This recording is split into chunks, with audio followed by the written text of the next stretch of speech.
기독교 강요 2권 제3장 7번째. 은혜는 의지와 협력해서 작용하는 것이 아니라 의지조차 일으킴. 그러나 아마 어떤 사람들은 천성에 있어서 선으로부터 멀어진 의지는 오직 주님의 능력으로 말미암아 바뀌게 되나, 일단 그렇게 준비가 된 후에는 그 자체의 역할을 스스로 감당한다는 사실을 인정하려 할 것이다. 그러나 아우구스티누스가 가르치듯이 은혜는 모든 선행을 앞서는 바, 의지는 지도하듯이 은혜를 이끌지 못하고 수종자로서 그 뒤를 따를 뿐이다.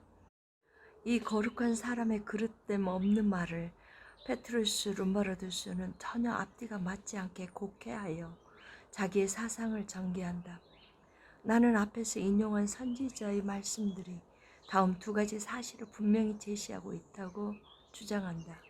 첫째, 주님이 우리의 약한 의지를 교정하시거나 오히려 지워버리신다.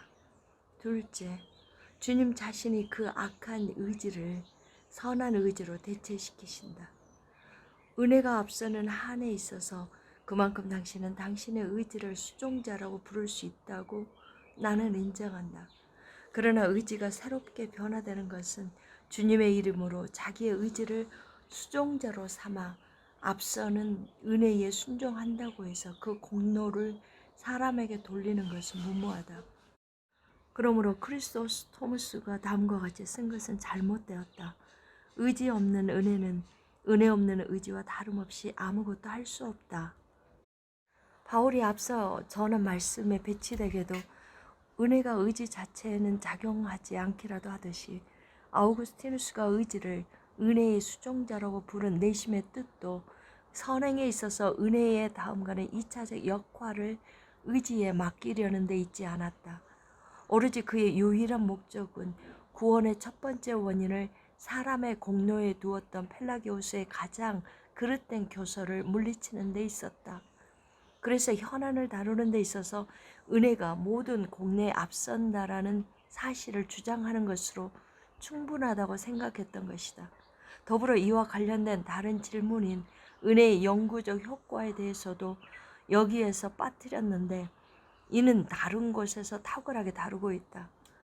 알려진 바와 같이 그는 수차례 주님은 의지가 없는 사람에게 의지하도록 앞장서시고 의지하는 사람은 헛되게 의지하지 않도록 뒤따른다고 말함으로써 선행의 조성자가 순전히 하나님 자신이심을 밝힌다. 이 사안을 다루는 아우구스티누스의 문장들은 너무나 명료하기 때문에 더 이상 긴 논의가 요구되지 않는다. 그는 말한다. 사람들은 우리의 의지 안에서 하나님으로부터 나온 것이 아닌 우리 자신의 것인 무엇을 발견하려고 수고한다. 그러나 그것이 어떻게 발견될 수 있는지 나는 모른다. 나아가 그는 그리스도의 은혜와 온죄에 대한 펠라기오스와 코일레스티우스의 입장 반박 제1권에서 나의 아버지께 듣고 배운 사람마다 내게로 오느니라 라는 그리스도의 말씀을 다음과 같이 해석한다. 의지는 도움을 받아서 무엇을 해야 할지를 알 뿐만 아니라 안 것을 행하게 된다. 그러므로 하나님이 율법의 문자가 아니라 성령의 은혜를 통하여 가르치실 때에 그는 누구든지 배운 것을 인식하게 함으로써 보게 하실 뿐만 아니라 원함으로써 간구하게 하시고 행함으로써 성취하게 하신다. 8번째, 우리 마음에서 나오는 모든 선한 것은 그것이 의지이든 믿음이든 하나님의 은혜에서 비롯됨. 이제 우리가 주요한 핵심 사안에 이르렀으므로 우리 독자들을 위하여 이를 성경의 몇몇 증언들을 통하여 아주 분명히 요약해 보도록 하자. 그 다음에 아무도 우리가 성경을 곡해한다고 비난하지 못하도록 우리가 주장하는 성경으로부터 이끌어낸 진리가 이 거룩한 사람 아우구스티누스의 증언에 모자라지 않음을 보여주도록 하자. 나는 우리의 견해를 지지하기 위하여 성경으로부터 추론될 수 있는 모든 것을 항목별로 하나씩 설명할 필요는 없다고 생각한다. 단지 우리가 곳곳에서 읽을 수 있는 나머지 모든 관련 구절을 이해하기 위한 방도를 제시하는 말씀들이 있는데 나는 그 말씀들만 엄선해서 다룰 것이다. 이와 관련해서 경건한 사람들이 마땅히 한 마음으로 최고의 권위를 부여하고 있는 그 사람의 의견과 나의 의견이 매우 일치한다는 사실을 이 자리에서 분명히 표명하는 것이 시의 적절하다고 나는 생각한다. 물론 오직 하나님께만 선의 기원이 있다는 것을 확신하는 데는 용이하고도 분명한 이유가 있다. 그리고 선을 향한 의지는 오직 택함받은 사람들에게만 발견된다. 그러나 우리는 선택의 원인을 사람들 밖에서 찾아야 한다. 여기에서 다음 사실이 뒤따른다. 사람은 자기 자신으로부터 올바른 의지를 취할 수 없다. 그런데 다른 유사한 이유가 하나 더 있으니 선을 원하고 행하는 것이 믿음으로부터 기원하는 것이므로 우리는 믿음 자체가 어디에서 오는지 알아야 한다. 진실로 성경 전체가 믿음은 하나님의 값없는 선물이라고 외치고 있으므로 본성상 마음 전체가 악에 기울어져 있는 우리가 선을 원하기 시작할 때에 순전히 은혜로 그렇게 한다는 사실을 추론할 수 있다. 우리가 보듯이 여호와는 자기 백성의 회심에 있어서 굳은 마음을 제거하고 부드러운 마음을 줄 것이라는 두 가지 원리를 수립하시면서 우리가 의로 회심하기 위해서는 우리 자신으로부터 나온 것을 지워버리고 하나님 자신으로부터 나온 것이 제자리를 잡아야 한다고 드러내어 증언하신다. 하나님은 이를 단지 한 곳에서만 선포하신 것이 아니다. 에레미야서에서 그는 말씀하신다. 내가 그들에게 한 마음과 한 길을 주어 항상 나를 경외하게 하고 또 조금 후에 나를 경외함을 그들의 마음에 두어 나를 떠나지 않게 하고 라고 말씀하셨다. 또한 에스겔서에서 내가 그들에게 한 마음을 주고 그 속에 새 영을 주며 그 몸에서 돌 같은 마음을 제거하고 살같이 부드러운 마음을 주어 라고 말씀하셨다. 그는 우리의 회심이 새로운 영과 새로운 마음의 창조라고 증언하신다. 우리의 의지에 있는 선하고 올바른 것은 무엇이든지 우리가 아니라 그의 것이라는 사실을 이보다 더 명확하게 입증할 것이 어디에 있겠는가. 그러므로 우리의 의지는 새롭게 변화되기 전에는 어떤 선한 것도 산출할 수 없다는 사실과 새로운 변화 이후 선하게 된 이상 이는 우리 자신으로부터가 아니라 하나님으로부터 그렇게 된 것이라는 사실이 뒤따른다. 9번째, 기도를 통하여 하나님이 친히 행하시는 은혜를 구함으로 선한 일을 이룸. 또한 우리는 이러한 뜻을 거룩한 사람들에 의해서 지어 올려드린 기도들을 통하여 읽을 수 있다. 솔로몬은 주께서 우리의 마음을 주께로 향하여 그의 모든 계명들을 지키게 하시기를 원하오며 라고 말하면서 우리의 마음이 굽혀지지 않는 한 본성상 하나님의 법에 대한 반역을 자랑거리로 삼는 완고함이 있음을 보여준다. 또한 동일한 뜻의 말씀이 내 마음을 주의 증거들에게 향하게 하시고라는 시편에 주어진다. 아래에서 보듯이 오만함에 이끌리게 하는 마음의 사악한 운동과 복종하지 않을 수 없게끔 만들어 그것을 물리치게 하는 마음의 교정이 서로 대조가 됨을 우리는 언제나 주목해야 한다. 다윗이 자기 자신이 잠시 버림을 받아 인도하시는 은혜가 멀어졌다고 느끼고 하나님이여 내 속에 정한 마음을 창조하시고 내 안에 정직한 영을 새롭게 하소서라고 기도할 때 그는 자기의 모든 마음이 불결함으로 가득 차 있음과 자기의 모난 영이 사악함으로 비틀어져 있음을 인정한 것이 아니고 무엇이건가. 이뿐 아니라 그는 자기가 탄원하는 정결함을 하나님의 창조물이라고 부르면서 한때 받았던 그것을 전적으로 하나님께 돌리고 있지 않는가. 만약 누군가 이러한 기도 자체를 경건하고 거룩한 정서의 표징이라고 받아들이는데 이 일을 제기하는 사람이 있다면 그것은 즉시 반박될 수 있다. 다윗은 이미 어느 정도 회개했을지라도 자기의 이전 상태와 자기가 경험했던 저 슬픈 파멸을 비교하고 있었다. 그는 하나님으로부터 소외된 사람의 신분으로서 하나님이 스스로 택한 자들에게 중생 때에 부여하시는 모든 것을 자기에게도 베풀어 달라고 적절히 간구하는 가운데 마치 죽은 자와 같은 자기 자신이 다시금 창조되어 더 이상 사탄의 노예가 아니라 성령의 기관이 되고자 소원했던 것이다. 참으로 우리 교만에서 나오는 유욕은 얼마나 놀랍고 흉측한가. 우리 각자의 일을 그치고 쉼으로써 하나님의 안식을 가장 경건하게 지키라고 하신 것보다 더 여호와가 엄중히 요구하신 명령은 없다. 그러나 우리는 자신의 일을 그만두고 하나님의 일에 합당한 자리를 드리는 것을 그 무엇보다 꺼려한다. 만약 우리의 우둔함이 가로막지만 않는다면 그리스도는 자신의 은혜에 대한 충분히 명료한 증언을 통하여 그것들이 악의적으로 억누를 수 없게 하실 것이다. 그는 말씀하신다.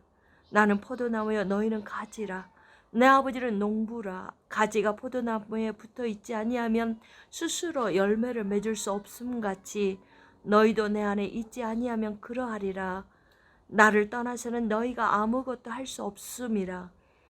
가지가 땅에서 뽑히고 수분이 제거되면 싹을 내지 못하듯이 우리도 그렇게 되어 스스로 열매를 맺을 수 없다면 더 이상 우리 본성에서 선에 적합한 특성을 찾으려고 해서는 안 될 것이다.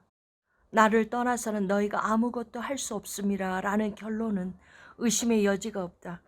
그리스도는 우리가 너무나 약하여 우리 자신으로는 충분하지 않다고 말씀하는 것이 아니라 우리를 아무것도 아닌 것으로 위축시키셔서 심지어 최소한의 미약한 능력조차도 일체 우리 가운데서 헤아리지 못하게 하신다. 포도나무가 자라감에 있어 필요한 힘을 땅의 수분, 하늘의 이슬, 태양에 소생시키는 온기로부터 끌어내듯이 만약 우리가 그리스도께 접붙임을 받아 포도나무와 같이 열매를 맺게 된다면 하나님께 속한 것을 손상시키지 않고는 그 어떤 선행의 목도 우리의 것으로 돌릴 수 없을 것이다. 따라서 가지는 이미 수액과 열매를 맺는 힘을 내포하고 있으며 그 자체에 무엇을 공급함으로 땅이나 그 원뿌리로부터 모든 것을 취하는 것이 아니라고 말하는 것은 헛되고 시시콜콜한 논변에 불과하다. 여기에서 그리스도는 우리가 그를 떠나서는 아무 선도 행할 재능이 없기 때문에 그에게서 분리될 때 마르고 가치 없는 나무가 될 뿐이라는 사실을 지적하기를 원하신다. 그는 또한 다른 곳에서 다음과 같이 말씀하신다. 내 아버지께서 심으시지 않은 것은 뽑힐 것이니 이러한 까닭에 사도는 이미 인용한 본문에서 모든 것을 다 하나님께 돌림이요 너희 안에서 행하시는 이는 하나님이시니 너희에게 소원을 두고 행하게 하시나니 라고 전한다. 선행의 첫째 부분은 의지이다. 그리고 둘째 부분은 강인하게 추진하는 노력이다. 이 둘의 조성자는 하나님이시다. 만약 우리가 의지나 효력에 있어서 그 무엇을 우리의 것이라고 주장한다면 우리는 주님의 것을 강탈하는 것이 된다. 만약 하나님이 우리의 약한 의지를 도우시는 분이라고 일컬어지신다면 무엇인가가 우리에게 남게 될 것이다. 그러나 하나님이 의지 자체를 발생시키신다고 일컬어지실 때 의지 안에 있는 선은 무엇이든지 우리 바깥에 있게 될 것이다. 심지어 선한 의지조차 우리 육체의 무게에 짓눌려 발생할 수 없기 때문에 사도는 이 같은 분쟁의 난관들을 효과적으로 극복하고 소기의 목적을 이룰 때까지 끊임없이 요구되는 노력조차 우리에게 공급된다고 말한다.